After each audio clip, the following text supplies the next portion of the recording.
Agora, na Tati Multiplataforma. O consumidor tem hora e espaço garantidos. Hora do consumidor. Olá, Ribeirão! Olá a toda a região metropolitana de Ribeirão Preto. Hoje o bate-papo é com a doutora Marcela Fuga. Nós vamos falar justamente de algo inédito e algo extremamente recente, que foram as decisões judiciais em cima do X, o antigo Twitter.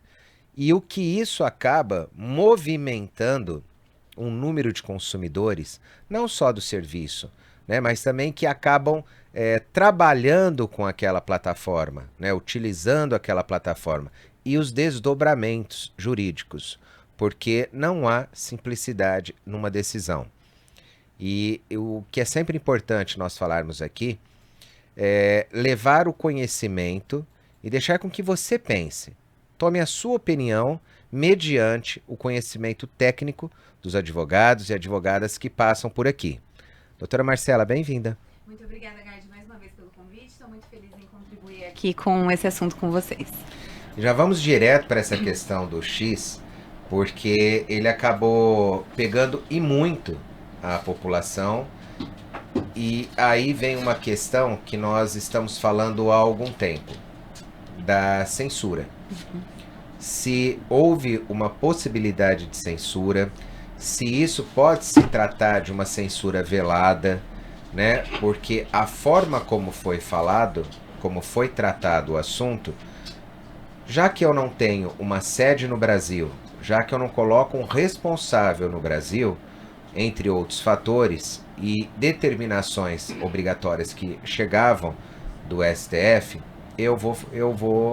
houve uma birra, né? Talvez, quem sabe, uma discussão que poderia ter sido resolvida de uma forma, mas o poder da caneta foi mais forte.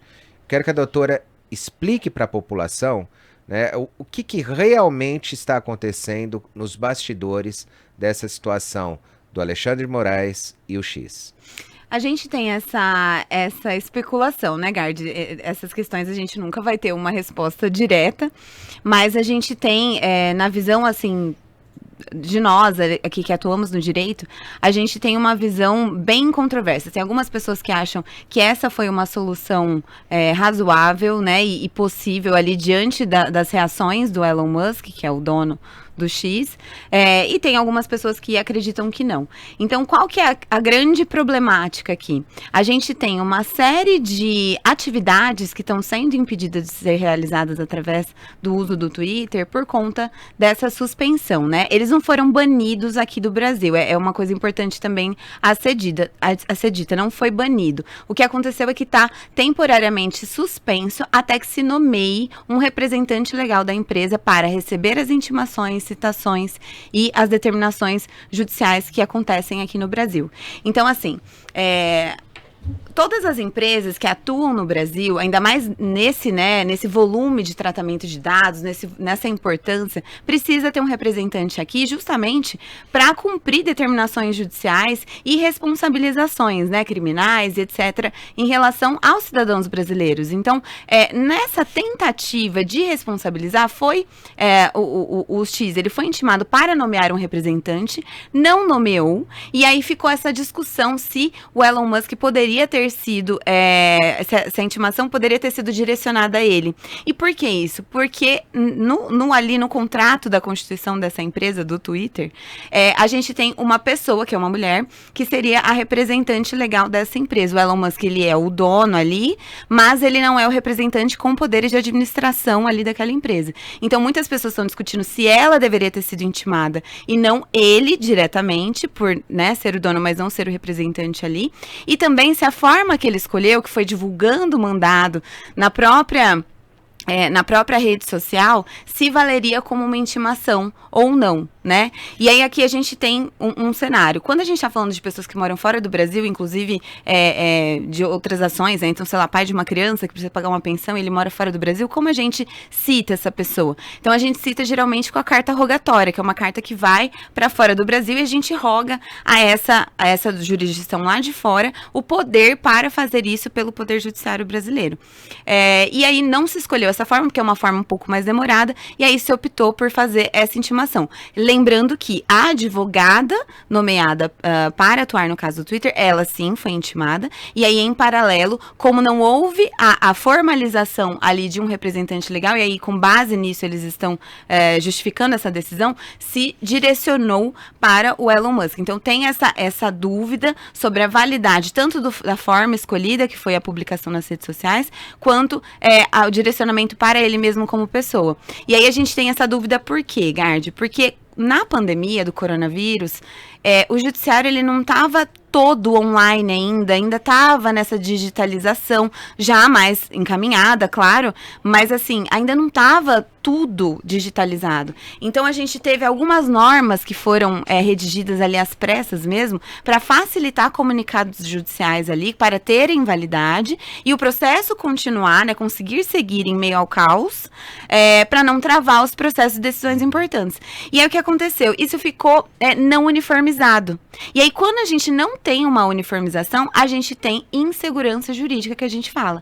Que é o quê? Eu não posso aplicar para o Gard uma regra e para Marcela outra. Isso é injusto. A não ser que a gente brinca, né? Brinca não. Aqui no nosso país, a justiça, ela tem que ser igual para os iguais e desigual para os desiguais.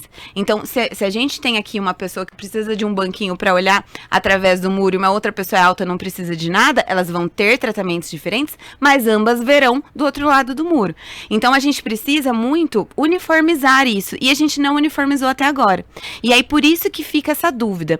E aí, em relação a esse ato, tem pessoas que acham que ele foi correto e tem pessoas que acham que não. Na minha opinião, eu acho que ele tomou essa decisão, mas assim, a meu ver, no Brasil, a gente tem o que a gente chama de princípio da validade dos atos, caso ele tenha atendido o fim que ele desejava. Então eu quero dar ciência para aquela pessoa daquilo que está acontecendo, só que eu não tenho aqui a condição de fazer. E aí, se aquela pessoa que recebeu a intimação, ela se declara ciente, ou seja, eu atingi o fim e não ali violei nenhum direito importante, aquele ato ele se torna válido, embora não fosse a regrinha ali para o caso. Marcelo, o que chama a atenção é que essa briga começou lá em 18 de agosto, quando o X anunciou que iria encerraria o trabalho dentro do Brasil. E, segundo a plataforma, essa posição foi tomada após algumas decisões anteriores de Moraes. Uhum. Né? Algumas decisões que ele já havia, quase há um ano, dado, e logo em seguida Moraes se sentiu envolvido com a situação. Eu não sei se isso cheira um pouco a situações relacionadas ao orgulho, a mexer um pouco com o brio da pessoa, ou outras coisas que nós não sabemos nos bastidores. Ele começou a se movimentar e deu um prazo para que o X colocasse uma pessoa no Brasil, indicasse um novo representante no país. Uhum. Automaticamente, o prazo foi de 24 horas e não foi cumprido pelo Elon Musk. O que mais me surpreendeu foi o motivo que iniciou toda essa discussão pós 18 de agosto. Na decisão, o ministro declara que Musk pretendia liberar a divulgação massiva de desinformação, discurso de ódio e atentados ao Estado Democrático de Direito, segundo Alexandre de Moraes. O descumprimento das ordens judiciais, até o momento, acabaram resultando uma multa total de quase 20 milhões aplicados ao X. O que mais me estranha nisso tudo é, antes de você falar, fazer ou agir, eu tomo como judiciário uma decisão porque talvez você faça, fale ou haja. Isso me surpreende, né? Por mais que eu escreva, divulgarei dados sobre tal pessoa no Brasil via a minha plataforma. Entre eu falar e fazer, existe um caminho, existe um precipício ali. E antes de tomar qualquer decisão, e foi uma decisão muito pesada, porque várias pessoas monetizavam via Twitter, né? E era uma plataforma que, por mais que houvesse a possibilidade da retirada do país, ela iria continuar sendo desenvolvida no país, mas não um bloqueio absoluto como aconteceu. Aí eu vou perguntar para a doutora, e todas essas pessoas que acabavam utilizando o meio do Twitter como o X, né? Como algo de monetizado, algo que ele trabalhava, algo que ele Em alguns casos, até transações como eles tratavam como fornecedor em alguns momentos, como se fosse um mercado livre, Sim. mas não, né? Existiam as vendas também por lá. E o que fazer agora? O que, então, assim, o que seria viável, né, seria o acesso do Twitter via VPN, que é uma rede privada que a gente fala, é protegida por criptografia, que seria o quê? Como se você estivesse, aspas, ali, simulando que você está acessando de um outro lugar. Então, como no Brasil você não está podendo acessar por conta da decisão do STF, porque ele vai e comunica às provedoras de internet que não se pode dar acesso àquele site ali, aquela rede. E aí o que faz? Para você conseguir acessar essa rede, você teria que acessar de um outro país aonde isso é permitido. Então você faz isso como? Estando fisicamente aqui no Brasil. Você usa a VPN e consegue acessar. E aí o que eles fizeram de errado, inclusive aqui nesse caso, para muitas pessoas? Eles já impuseram uma multa de que quem usasse subterfúgios, ou seja, usasse recursos para tentar acessar o Twitter do Brasil, utilizando algum subterfúgio para conseguir acessar, já incorreria numa multa de 50 mil. E aí a gente tem o que aqui? A gente tem pessoas que não participaram desse processo judicial sendo punidas com uma multa. Isso já, para o processo civil, não faria sentido, porque eu tenho que ter ampla defesa, contraditório, tudo isso para, inclusive, ver se eu realmente fiz alguma coisa indevida ou não, se eu tinha ciência de que eu não poderia fazer, enfim. Tem uma série de discussões até que eu, tenha ali uma multa imposta. E aí o que acontece? Você já impõe para várias pessoas que não têm nenhuma instrução, que não têm a mínima noção do que está acontecendo, essa multa. E aí, além disso, o que acontece? A VPN, ela é usada, inclusive, para fins de segurança de acesso em muitas questões. Então, por exemplo, às vezes, para você trabalhar aqui da radiodifusora da sua casa, você pode ser obrigado pela empresa, até por segurança, a acessar via VPN a rede e tudo que você vai fazer para trabalhar para essa empresa. Então, a VPN, ela é usada para uma série de coisas. E aí, o que acontece? É como você falou, né? A gente tem até um professor, que é o Spencer Sido, que ele tem alguns livros sobre direito penal informático, né? E ele fala muito isso. Eu já estou punindo por exemplo, uma loja que vende facas, porque às vezes alguém pode comprar essa faca e cometer um assassinato. Então, eu gostei muito dessa analogia que ele fez, porque é meio isso, né, que você comentou. Justamente. Eu já estou punindo alguém prevendo o que ele vai fazer. Mas aí eu tenho só um contraponto. O que também baseia muito o STF já tivemos questões onde foi demonstrado que tinha um risco a um bem jurídico, vida, honra de alguém, alguma coisa assim, por conta de uma publicação realizada no Twitter, e aí a empresa deveria, derrubar essas publicações, vamos colocar assim, e ela não o fez. Então, a gente tem aqui uma história com muitos lados, onde a empresa também não foi correta em uma série de momentos, em outros momentos também o STF parece se exceder. Então fica essa confusão, entende? Por isso que eu falo que o direito ele precisa ser assertivo naquele momento em que ocorreu e sobre aquele fato que ocorreu. Olha, ocorreu um problema relacionado ao X em determinado momento histórico, né? Um momento do Brasil. É naquele momento que eu vou fazer com que haja o cumprimento e uma multa. Uhum. Eu não vou aguardar. Uhum. Eu não vou começar a acumular, tratar o meio judiciário como algo rancoroso ao ponto de armazenar tudo para soltar de uma vez só. Para o Twitter voltar, o X, ele precisa pagar essa multa de quase 20 milhões, mais a liberação de um representante aqui no país, que corre o risco de ser preso, caso aconteça algum problema neste caminho. E aí, o que estremeceu o STF e as relações com o Twitter foi justamente pós aquela possível tentativa de golpe do Estado. Sim. Pós 2022. Sim. Aí eu tenho de um lado o que é jurídico e o que deveria ser sempre jurídico, e jurídico nunca deveria ser político. Uhum. Ele deveria tomar os anseios sociais, que aí vem como se criam as leis, o desenvolvimento da lei. Aí tem Montesquieu de um lado, né? Nós estudamos para isso, né? no direito, para entender como que funciona, como que nasce uma lei. Então é dessa forma, não é através de decisões políticas. E aí vem uma decisão política que acaba, que não deixa de ser, acaba atacando, em contrapartida, uma outra empresa, Starlink. Gostaria que a doutora também falasse sobre essa Starlink, da onde que ela apareceu, se o problema estava sendo relacionado entre judiciário e o X. E agora aparece a Starlink. E qual que é a representatividade? Eu sei que ela toma quase que a totalidade do Amazonas na questão da internet. E fora isso?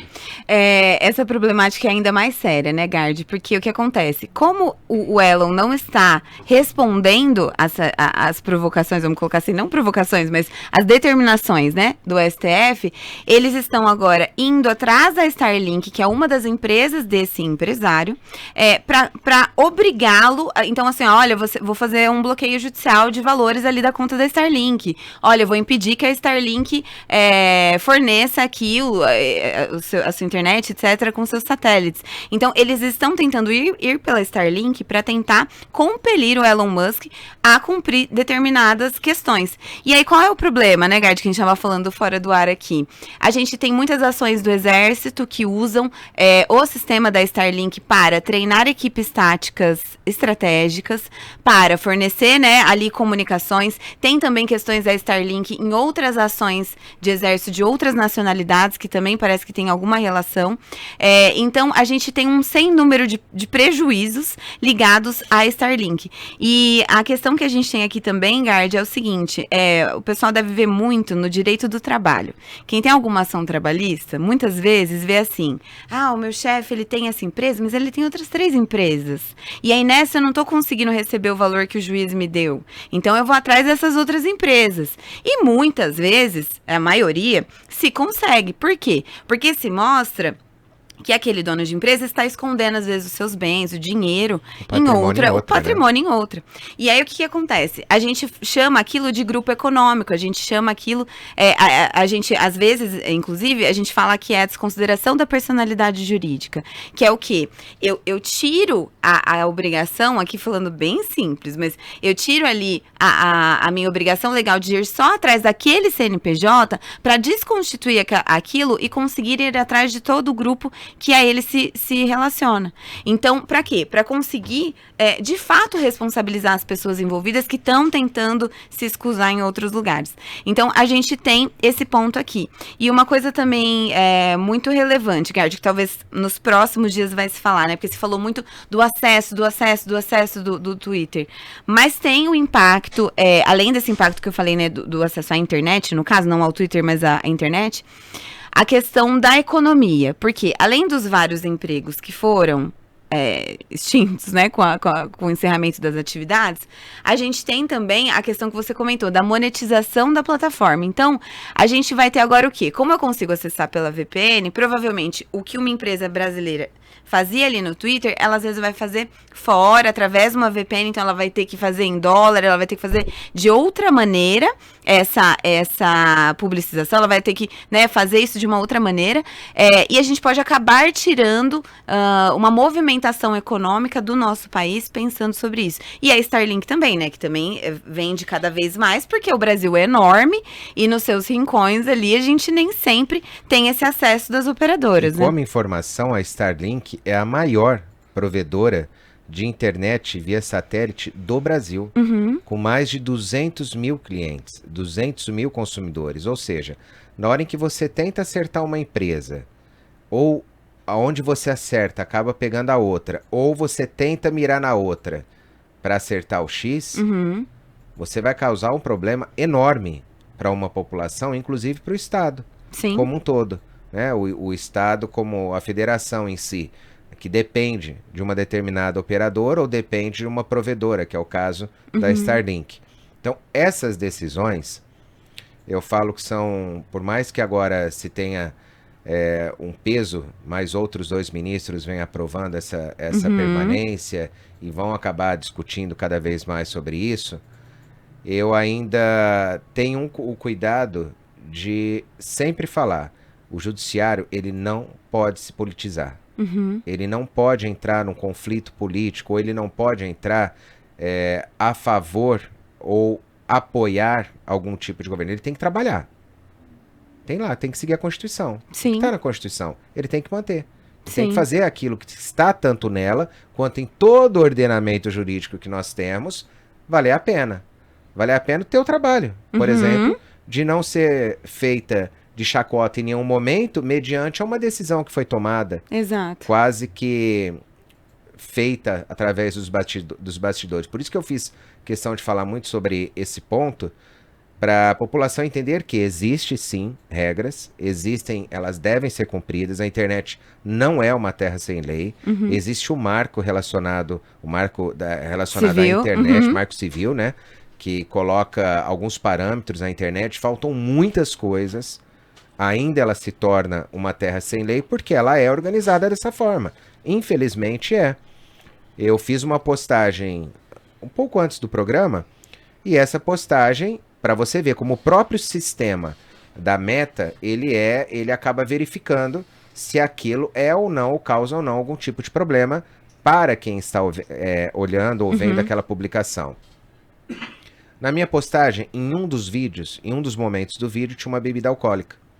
Ou seja, passa primeiro pela verificação, e é uma verificação de inteligência artificial. Sim. Se verificou, pediu para suspender. Eu fui lá e retirei. Por quê? Não estava cumprindo as regras do local. Mas atrás dessa regra tinha uma inteligência artificial, tinha um ordenamento jurídico, inclusive brasileiro, né, que não se desenvolva alguns problemas relacionados ao alcoolismo e tudo mais, por mais que sejam flashes. Se eu estivesse escrito naquele momento, naquela imagem, beba com moderação, provavelmente teria sido aprovado. Sim. Porque é isso que a lei manda. Né? Você pode vender, não pode vender para menor, e sempre informar em meios sociais e comunicação o beba com moderação. Exato. Eu vou dar um pulo lá no Savenhago e já volto um pouquinho mais com a doutora Marcela. A turma toda vai querer participar do mundo de Harry Potter no aniversário Savenhago. A cada R$50 em compras, o cliente Saviganhe recebe um pacote de figurinhas. E ainda tem as melhores ofertas do ano. Confira! Aniversário Savenhago. Venha comemorar no mundo de Harry Potter. Óleo de soja Vitalive, 900 ml, 5,39. Frango inteiro congelado Itabom, quilo 7,90.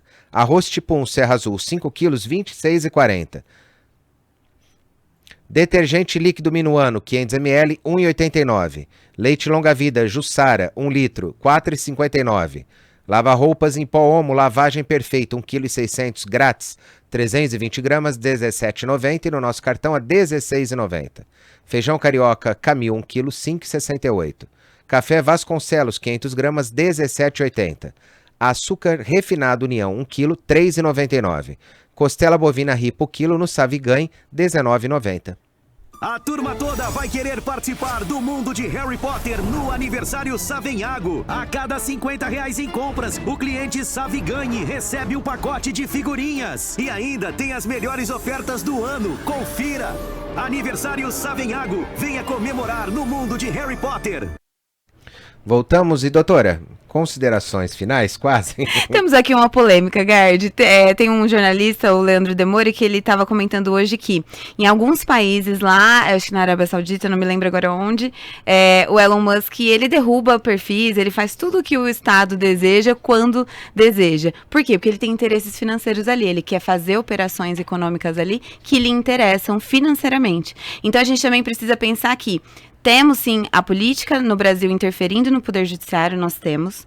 E a gente tem também um grande bilionário só, né, atuando em favor dos cidadãos aonde interessa, né? Então, assim, a liberdade de expressão aqui, ela é 100%, ele tá brigando 100% a favor disso. E em outros lugares ele já não batalha tanto porque interessa a ele se aliar a algumas pessoas. Então, precisa pensar em todos os lados. Justamente, mas volta a falar. O judiciário, ele não pode estar envolvido na política. Jamais. Ele o executivo, o administrativo e o judiciário são poderes independentes, né? Acabam se correlacionando, conversando um com o outro, mas nenhum pode acabar interferindo no desenvolvimento do outro. E principalmente o judiciário, ele não pode se tornar um meio pelo qual a política vá para um determinado caminho ou outro. Sim. Com certeza, quando você pontuou sobre Elon Musk em outros países, é fato. E também tem que ser pensado. Sim, Com isso, agradeço mais uma vez a doutora Marcela pelo bate-papo e agradecer aos nossos ouvintes e telespectadores e até amanhã, se Deus assim nos permitir. Hora do Consumidor. Agora é Roque Prefeito 13. Quero ser prefeito da nossa Ribeirão para dar atenção